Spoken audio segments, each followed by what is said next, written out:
세이버님께서는 네. 그 중간중간에 뭐 일정 부분은 팔 수도 있지만 네. 좀 이렇게 평생 모아가는 그런 좀 주식이 있으세요? 있죠. 지금은 몇 개 있는데 음. 국내 기업은 평생까지는 아니고 지금 모를 때까지 모으는 종목이 있고요. 그 다음에 미국 기업은 평생 모으는 기업이 있습니다. 네. 그래서 그게 가능하신가요? 그게는 항상 하기 때문에 지금 미국에서 평생 가져가기 위해서 이제 모으는 종목은 제가 3가지 정도가 있는데 하나가 TSMC. 네, 뭐 미국이라고 보기 좀 그렇지만 네. TSMC와 그 다음에 아까 말씀드린 애플. 그리고는 하나는 좀 독특하긴 한데 에어비앤비. 네.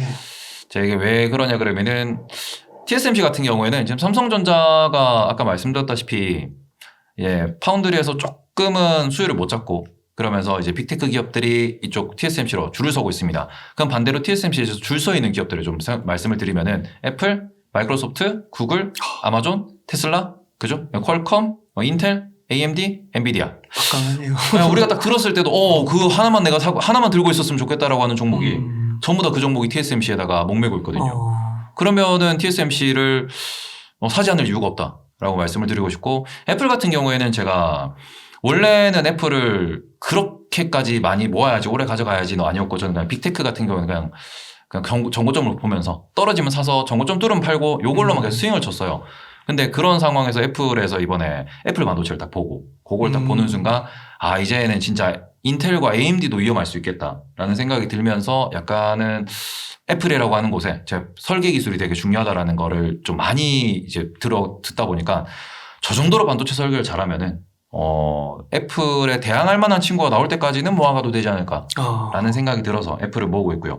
에어비앤비는 개인적으로 제가 이제 여행을 좀 좋아하고 그 다음에는 주변에 에어비앤비를 실제로 이제 하는 친구들도 많이 있는데 에어비앤비만의 어떻게 보면 기술적 혜자라고 저는 이걸 생각을 하는데 에어비앤비가 전 세계에 깔아놓은 그 플랫폼과 그 다음에는 그 많은 집주인들 그리고는 거기에 또 클린 시스템이라고 하죠. 그 이제 거기를 청소하는 분들이 이런 시스템 자체와 그 다음에 지금 있는 그 엄청난 회원풀 을 고려를 하실 때 앞으로는 이제 사람들이 점점 더 여가가 많이 늘어날 거고 여행 수요는 더 늘어날 겁니다. 근데 그런 관점에서 본인들이 패키지 여행을 가는 거는 이제는 끝났거든요. 개인이 뭔가 예약을 하고 어디에 가서 이렇게 돈을 쓰는 걸 많이 하실 텐데 항상 5성급 호텔을 갈 수는 없고 그러면은 내가 5성급 호텔에 가더라도 주변에 뭔가 뭐 좋은 숙소가 있으면은 이런 걸 또 잡고 국내든 해외든 여행을 다니게 될 텐데 거기서 가장 편하게 접근할 수 있는 게 에어비앤비지 않나 라는 생각을 해서 저는 에어비앤비를 좀 평생 가져가야 될 종목으로 생각하고 있습니다. 지금 이제 코로나 위기 이후에 에어비앤비 딱 하면은 이게 뭔가 오프라인 사업이고 좀 좋지 않을 것 같다 이런 생각이 좀 들긴 하는데 요즘은 좀 어떤가요?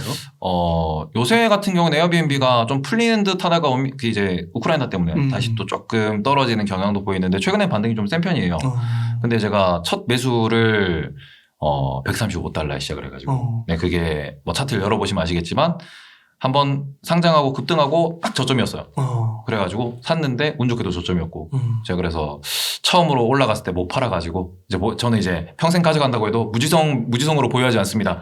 저는 이제 적당히 오르면 파는데 최근에 이제 180에서 좀 한 반 이상 털고는 밑에서 또 모으고 있는 중인데 이게 어차피 돈 못 버는 기업이에요. 지금은 한 어느 정도 된 거예요? 지금 한 150 정도, 140, 150 정도 하는데 이게 에어비앤비 같은 경우에는 이제 흑자 전환에 성공한 기업이기 때문에 PER 놓고 보시면 말도 안 되게 비싸고요. PSR이라고 이제 우리가 매출액과 시가총액을 비교하는 것도 한 20배 정도 나올 거예요. 여전히 말도 안 되게 비쌉니다. 비싸네요. 네. 그래서 성장주기 때문에 제가 이제 서두에 말씀드렸다시피 성장주는 정말 오랜 기간을 보고 이제 저는 언제까지 보냐 그러면 제가 에어비앤비로 제 꿈이 태국, 태국의 방콕, 그리고는 베트남의 그 하노이, 그리고 싱가포르, 홍콩, 이제 이런 데다가 다 에어비앤비를 하나씩 돌리는 게 제 꿈입니다. 그래서 제가 가고 싶으면 놀러 가고 친구들 있으면 친구들 이제 가라 이러고 이제 보내주는 게 저의 꿈인데 저는 그때까지는 에어비앤비를 보유할 생각입니다. 그렇군요. 그러면 혹시 ETF도 조금 이렇게 모아갈 만한 거 그런 게 좀 있을까요? ETF는 제가 그냥 좀 성장주 ETF를 좀 많이 말씀드려요. ETF 같은 경우에는 성장주를 투자함에 있어서 조금은 덜 부담스럽기도 하고 그리고 성장주가 변동성이 좋기 때문에 ETF가 리스크도 해지가 되지만 또 ETF가 너무 잔잔하면 안 올라가거든요. 그런 관점에서 성장주를 말씀을 드리는데 거기 하나가 LIT 라고 있습니다. 그게 이제 글로벌엑스에서 나온 거고 리튬이온 2차 전지 관련된 ETF입니다. 그리고 두 번째는 HYDR이라는 친구가 있는데 그 친구 같은 경우에는 이제 수소 관련돼 가지고 그것도 역시 글로벌엑스에서 나온 거고요. 또 한 가지를 더 말씀을 드린다 그러면은 최근에 좀 이슈가 되고 있는 게 ICLN이라고 해가지고 클린 에너지 ETF가 있는데 각각이 좀 특징이 좀 있어요. 이 2차 전지 같은 경우에는 가장 비중이 높은 기업이 알베말이라는 기업인데 거기가 리튬 광산 관련돼가지고 원자재를 다루는 기업이고 두 번째가 CATL입니다. 그리고는 거기 또 포함되어 있는 게 우리나라 기준으로는 LG에너지솔루션 포함되어 있고요. 그 다음에는 우리가 LNF 포함되어 있고 네, 그런 기업들이 국내 기업들도 다 포함되어 있기 때문에 저는 이제 국내 2차 전지는 그냥 ETF 투자를 한다라고 말씀을 드리는데 국내 상장으로는 뭐 타이거 2차 전지 ETF 이런 것도 이제 글로벌 기준으로 이제 국내만 놓고 보면 시장이 좀 작기 때문에 글로벌을 다 보셔야 된다고 생각을 하고 그런 것으로 이제 투자를 하시면 되는 거고 그 다음에 HYDR 같은 경우에는 이제 수소 관련돼 가지고 우리가 항상 말하는 게 2차 전지 다음은 뭐냐 이제 우리가 태양광이나 풍력이 깔리고 난 뒤에는 이제 에너지를 무엇으로 이동을 시킬 거냐 이런 얘기를 하는데 거기에서 수소 얘기가 많이 나오죠. 이제 그게 포함되어 있고 이제 HYDR에는 들어가 있는 종목이 미국의 블룸 에너지 아니면은 퓨얼셀 에너지 이런 데가 들어가 있고요. 국내 같은 경우에는 두산 퓨얼셀, S퓨얼셀 이런 기업이 포함되어 있습니다.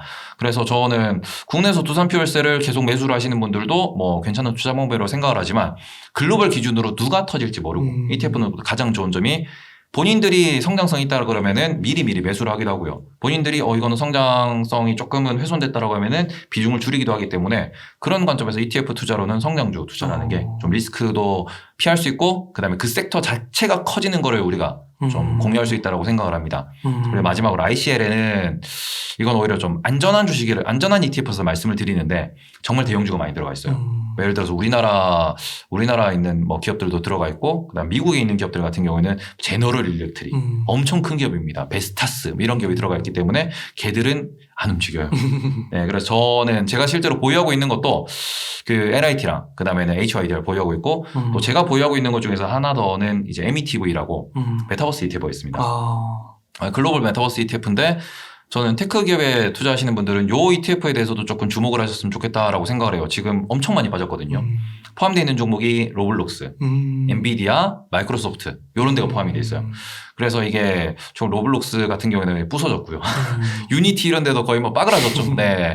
마이크로소프트도 이제 고점 대비 10%가 빠졌는데. 근데 뭐 캐시우드 언니는 더 사더라고요.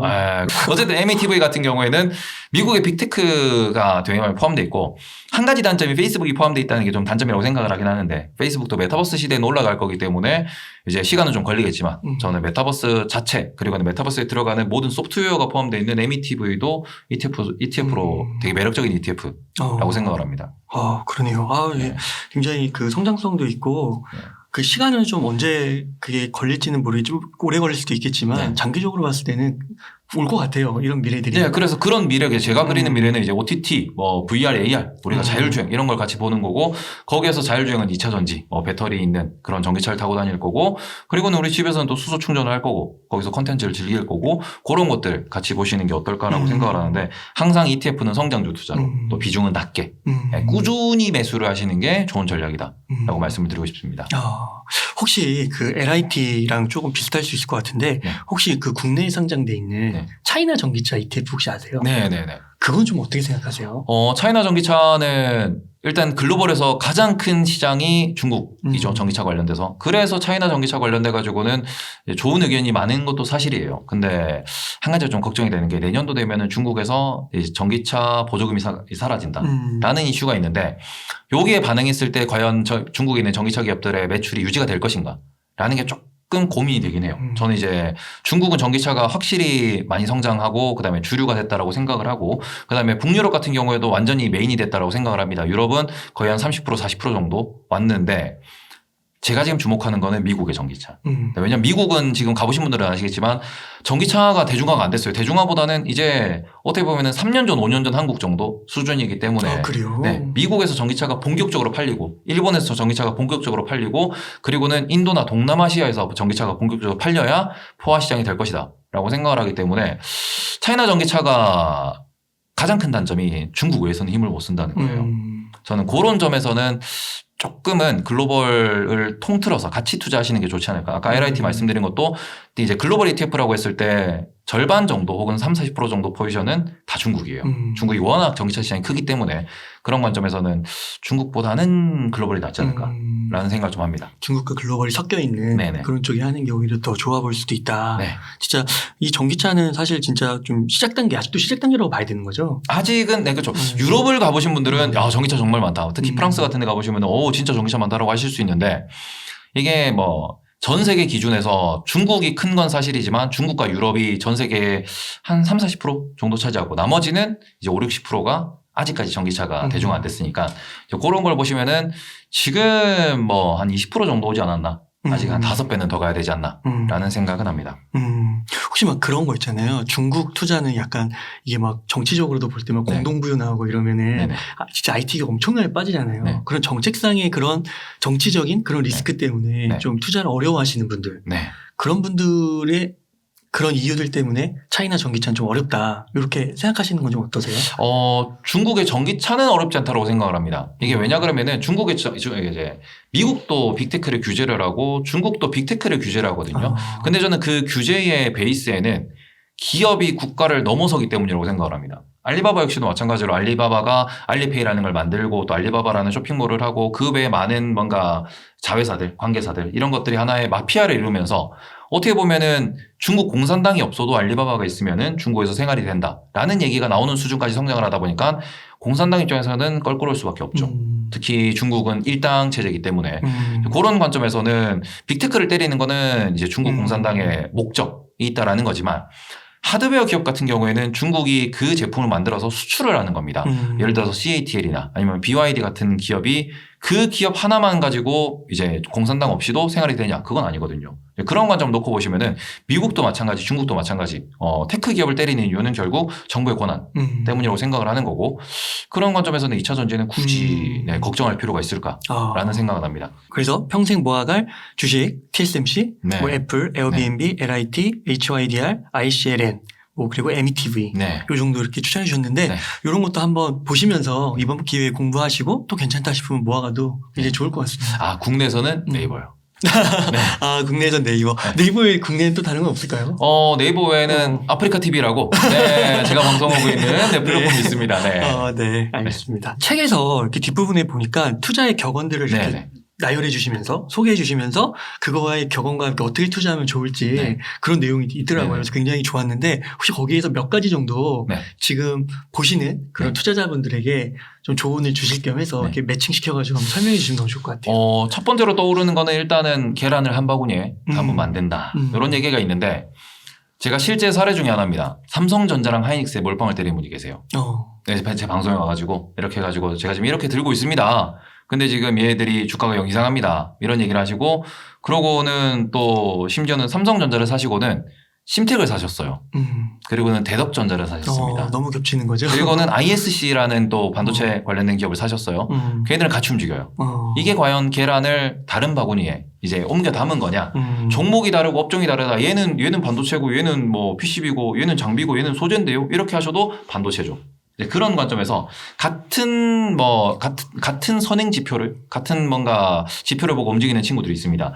그런 기업들은 분리를 좀 해서 담으셔야 되지 않나라고 생각을 하기 때문에 그런 관점에서 계란 한 방울에 담으면 안 된다라고 말씀을 드리고 거기에서는 국가도 포함된다라고 말씀을 드리고 싶어요. 그래서 이제 한국만 투자하시는 분들은 좀 위험하지 않나.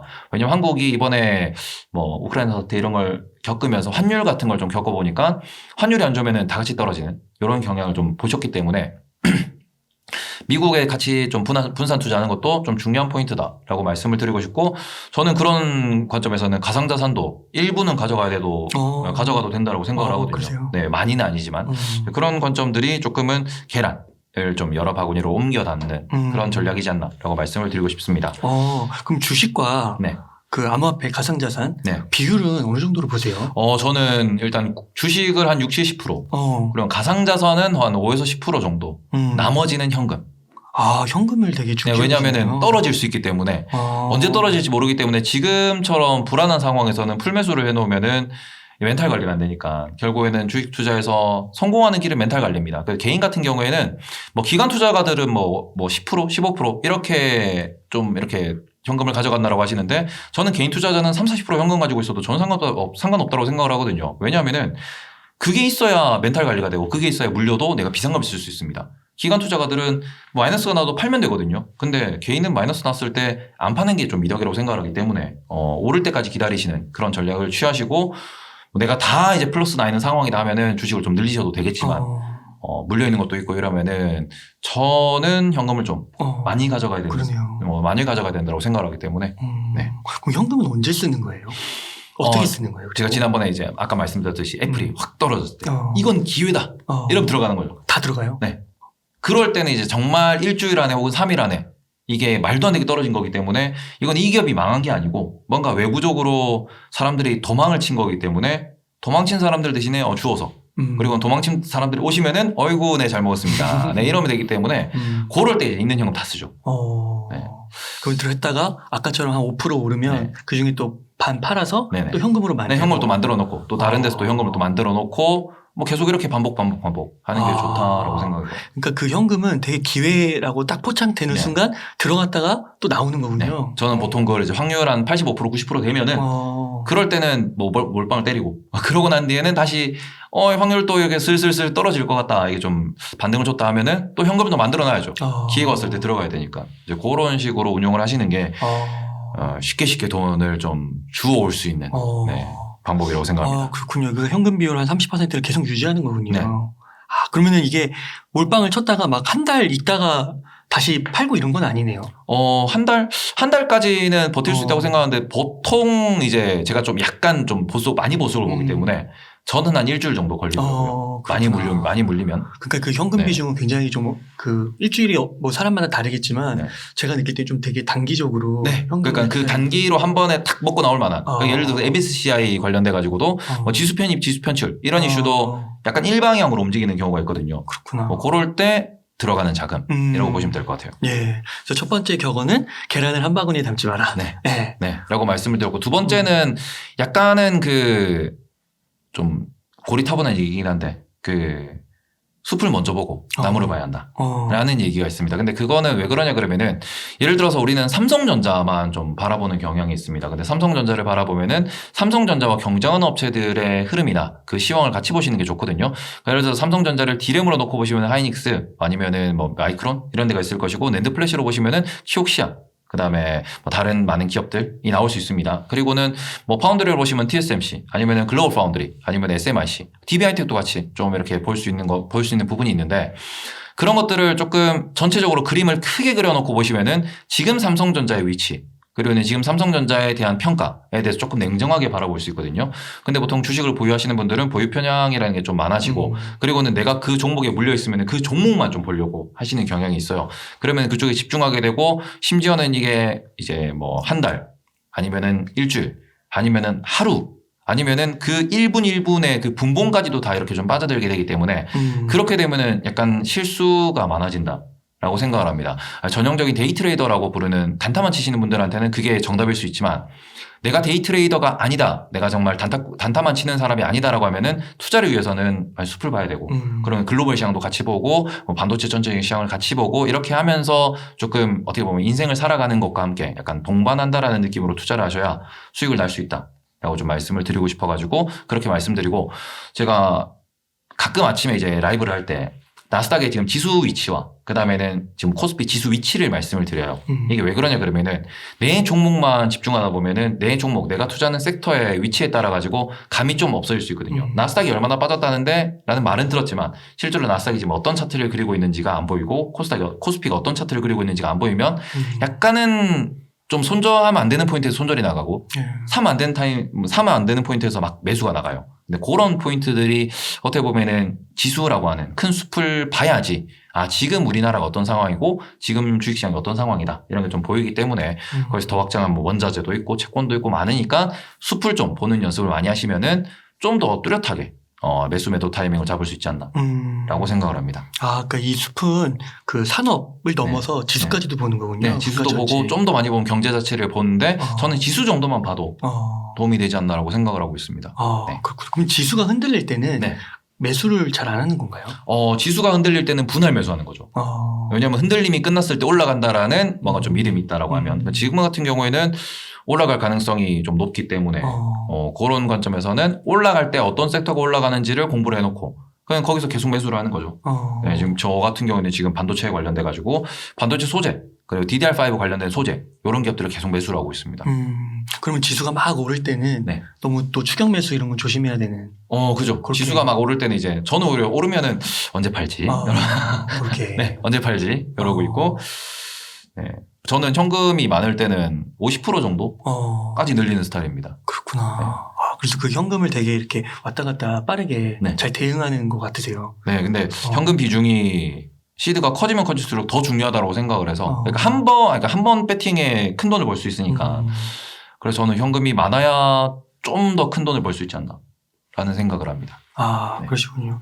그러면 혹시 올해 연말로 좀 이렇게 갈수록 혹시 그 지수가 어느 정도까지 이렇게 오르거나 혹은 내려가거나 이런 것도 좀 예측을 하시나요? 그러니까 지수를 이제 연말 같은 경우에는 올해 같은 경우에는 제일 중요한 게 이제 서두에 말씀드렸던 경제, 소비 그쪽이 좀 중요하다고 생각을 하는데 지금 양극단으로 나뉘는 이유가 미국이 기준금리를 막 올렸을 때 어느 국가에서 어떤 문제가 생길지 모르기 때문에 그리고는 그 문제로 인해 가지고 어느 정도 충격이 확산될지 모르기 때문에 그리고 또 한 가지는 우크라이나 사태로 인해 가지고 이제 전쟁이 종료되고 난 뒤에도 푸틴에 대한 규제가 얼마나 좀 지속되고 또 그 영향이 어떻게 될지 모르기 때문에 여전히 불확실한 점이 많다라고 좀 보셔야 될 것 같고요. 그런 관점에서는 이제 연말로 가면 갈수록 소비 데이터 그리고는 생산 데이터 그리고 원자재 가격이 얼마나 갔을 때 지금 이게 실제로 소비로 얼마나 이어지고 있는지 이런 것들이 지수의 상단과 하단을 좀 많이 막아놓을 것 같아요. 그리고는 좀 더 상단을 많이 막지 않을까라는 생각은 합니다. 말 그대로 지금 금리를 올린다라는 것도 소비를 조금 위축시킬 수 있는 거고 그리고는 푸틴 대통령이 푸틴 대통령이 이런 얘기를 했죠. 약간은 엄포성 발언이긴 한데 연말까지 러시아에서 생산되는 원자재를 수출하지 않겠다. 나는 뭔가 이게 어떻게 보면 좀 이게 본인의 화를 표현한 단어긴 하지만 그러한 말이 나온다라는 것 자체는 원자재 시장을 자극할 수밖에 없는 그런 소재라고 생각을 합니다. 그리고는 지금 에너지 가격도 자꾸 올라가는 상황이고 금속 가격 같은 경우에도 알루미늄, 구리, 아니면 아연 이런 거 보시면 계속 올라가고 있거든요. 그런 가격들이 결국 소비를 건들게 되면은 오히려 지수가 빠질 수도 있지 않나 라는 생각을 하고 있기 때문에 힘없이 좀 밑으로 이렇게 점점 처지는 이런 상황이 나올 수 있기 때문에 연말 지수는 저는 긍정적으로 봐서 한 3천 밑에서 놀면서 약간 3천 쪽으로 붙어 올라가지 않을까라는 생각은 하는데 안 좋게 보시는 분들은 2,500 아니면 지금 레벨이라고도 보시기 때문에 그 부분은 소비 데이터를 보면서 좀 따라가셔야 될 것 같아요. 확실히 올해는 그 작년이나 재작년보다는 어려운 장인 것 같아요. 네. 그래서 현금 비중을 강조해 주신 것처럼 현금 비중을 좀 늘리는 것도 괜찮아 보이네요. 나이가 또 젊으시고 투자를 또 오랫동안 하셨으니까 그 2030 세대들 가운데서 좀 자산 격차, 상대적 박탈감 이런 걸 좀 느끼시는 분들이 많잖아요. 그래서 이분들이 종잣돈을 모으기도 힘들긴 하지만 그래서 어떻게 해서 3천만 원, 5천만 원 모은 거예요. 그리고 월 소득이 한 250, 300 정도 있고요. 이런 분들은 좀 어떻게 좀 투자를 해가면 좋을까요? 저도 이제 처음에는 부모님한테 조금 이게 신세를 져서 시작을 했지만 그러고는 제가 아르바이트 비용 모아서 하고 그 다음에는 제가 월급 모아서 투자를 좀 진행을 했는데 결국에는 시간이에요. 젊다라는 것이 가장 중요한 거는 시간이 많다라는 것이기 때문에 그러면은 결국 기회는 항상 옵니다. 돈을 들고 있고 현금을 들고 있으면서 투자 기회를 찾고 그리고는 내가 좋은 기업을 찾아놓고 꾸준히 매도를 1~2%에서 매도를 안 하고 이거를 정말 10%, 20%, 50% 이렇게 하면서 계속 경험을 쌓는다라고 하면은 그런 경험이 쌓이면서 내가 따블도 먹을 수 있는 그러한 뭔가 그냥 시간이 제일 깡패다라고 생각을 하는 거고요. 시드가 3천만 원, 5천만 원이라는 것에 대해서 지금 당장은 좀 부족하게 느낄 수 있습니다. 근데 저는 워렌 버핏의 기준으로 말씀을 드리면은 워렌 버핏이 지금 엄청난 부자입니다. 근데 지금의 부를 쌓은 게 대부분이 한 90% 이상이 지난 30년간 쌓은 거예요. 그리고는 워렌 버핏 할아버지가 앞으로 30년을 더 쌓는다고 하시면은 지금 부의 10배, 15배를 또 버실 거예요. 결과적으로는 이게 그렇게 부자인 분도 본인이 이제 최근 30년 동안 번 돈이 전부라고 하는 거는 말 그대로 시드를 천천히 계속 지켜나가면서 잃지 않으면서 늘려나가는 게 중요하다라고 좀 생각을 하거든요.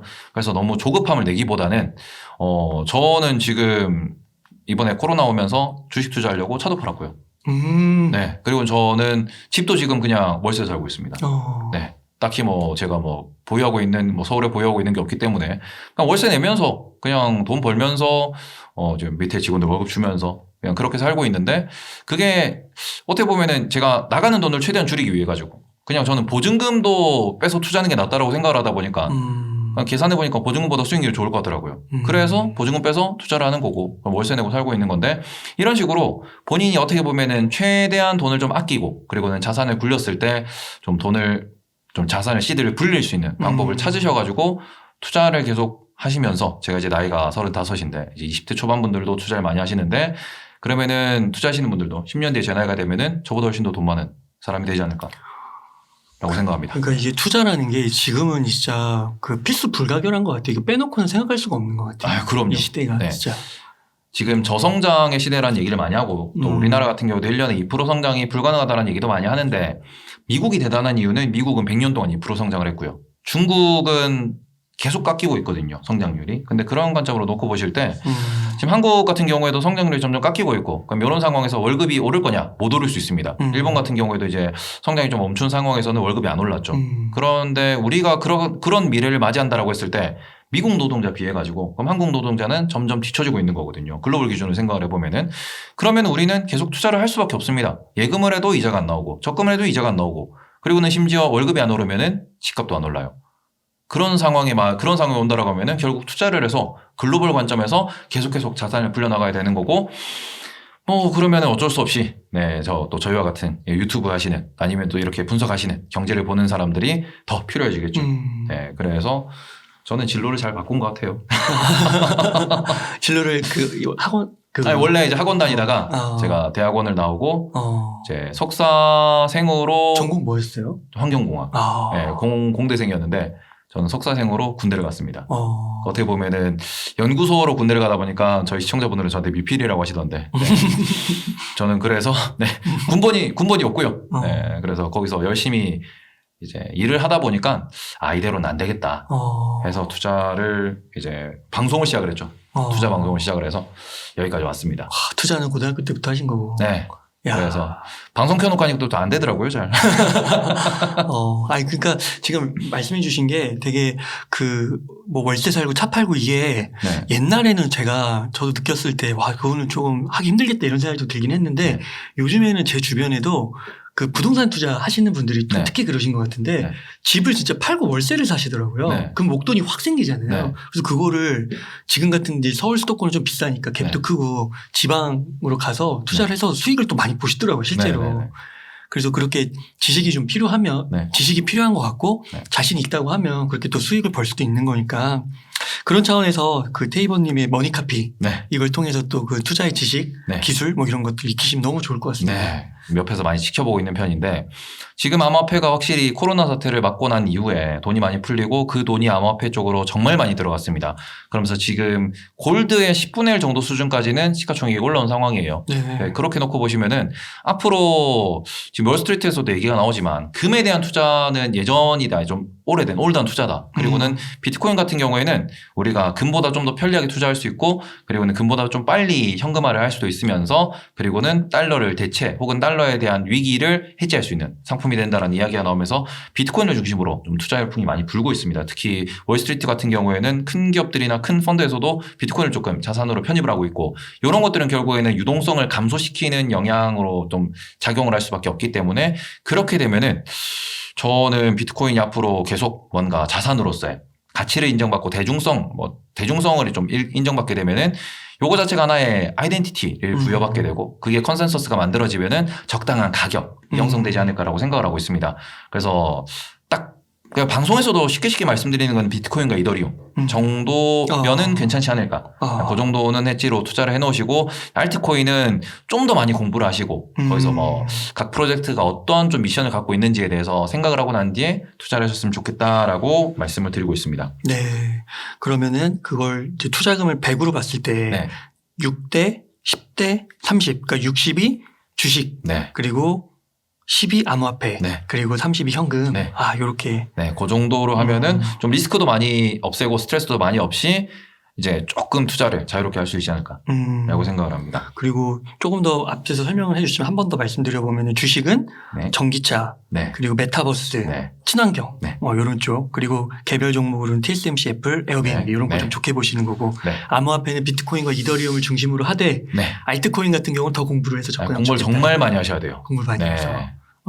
진짜 뭐 암호화폐의 99%는 사라진다 뭐 이런 얘기도 있더라고요. 기욤 패트리 그분이 정말 유명한 말씀하셨잖아요. 프로게이머죠. 네. 네. 그분이 비트코인을 돈 많이 버셨는데 네. 본인은 2030년도에 비트코인이 둘 중 하나라고 생각한다. 빵원 아니면 10억.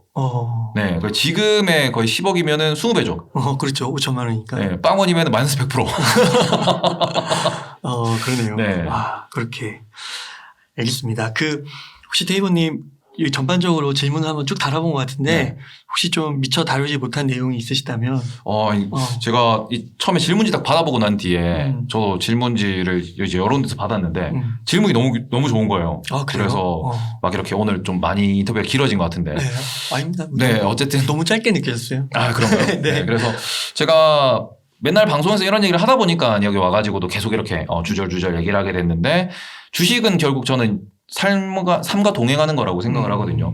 결국 우리가 삼성을 공부를 하고 그다음 TSMC를 공부를 하는 애플을 공부하는 이유가 나중에 아이폰에서 어떤 신제품이 나올 것이고 애플이 앞으로 어떤 제품을 만들 것이냐 그리고 그걸로 우리는 어떤 좀 미래를 즐길 수 있느냐 그리고 내가 만약 개발자라면은 나는 무엇을 개발해야 되는가 이런 식으로 삶이 녹아 들어가 있는 게 주식시장이라고 생각을 하기 때문에 그 관점에서 주식 공부는 인생 공부라고 생각을 하시고 실제로 이제 돈을 제일 많이 버는 투자자들은 인문학자들이라는 얘기도 나오기 때문에 인간의 역사가 녹아있고 인간의 심리가 녹아있고 인간의 미래가 녹아있는 게 저는 주식이라고 생각을 합니다. 투자 같은 경우에는 뭔가 돈을 벌기 위해서도 있지만 내가 좀 더 현명하게 살기 위해서 한다라고 좀 생각을 하면서 접근하셨으면 좋겠고 항상 말씀드리는 게 투자에는 정답이 없습니다. 단기 매매도 돈을 많이 벌 수 있고요. 장기 매매도 돈을 많이 벌 수 있고 이제 본인한테 맞는 이제 투자 철학을 찾는 게 제일 중요하다고 생각하기 때문에 제 말에 공감을 못 하시는 분도 계실 수 있고 제 말에 공감을 하시는 분도 계실 수 있다고 생각을 합니다. 근데 투자라는 거는 꼭 하셨으면 좋겠고 그리고는 좀 더 이제 우리나라를 넘어서 전 세계를 기준으로도 부자가 돼야 되기 때문에 우리는 이제 한국 자체가 부자가 될 수 있도록 많이들 공부를 하시고 많이들 공부하신 걸 또 공유를 하시면서 긍정적으로 좀 생각을 하시면서 투자했었으면 좋겠습니다. 네, 너무 좋습니다. 투자 철학 진짜 평생 해야 되고 평생 만들어가야 되는 건데 네. 오늘 테이번님만의 투자 철학을 너무 잘 소개해 주신 것 같고요. 네. 더 구체적으로 자세한 사항 꼭 이 머니카피를 통해서 네. 알아가시면 너무 좋을 것 같습니다. 그리고 댓글도 달아주세요. 제가 다음에 또 나올 수 있게. 네, 너무 좋죠. 그러면은 그리고 아프리카 방송도 네네. 가셔가지고 실시간으로 또 네네네. 소통도 하시고 그럼 너무 좋으실 것 같습니다. 네, 그렇습니다. 그러면 테이번님 오늘 한 이 정도에서 마무리해도 될까요? 네. 네. 이렇게 해서 머니카피의 저자이신 테이번님을 모시고 이야기를 나눠봤습니다. 긴 시간 동안 유익한 인사이트 많이 나눠주셔서 감사의 말씀 드립니다. 오늘 고생 많으셨습니다. 고생했습니다.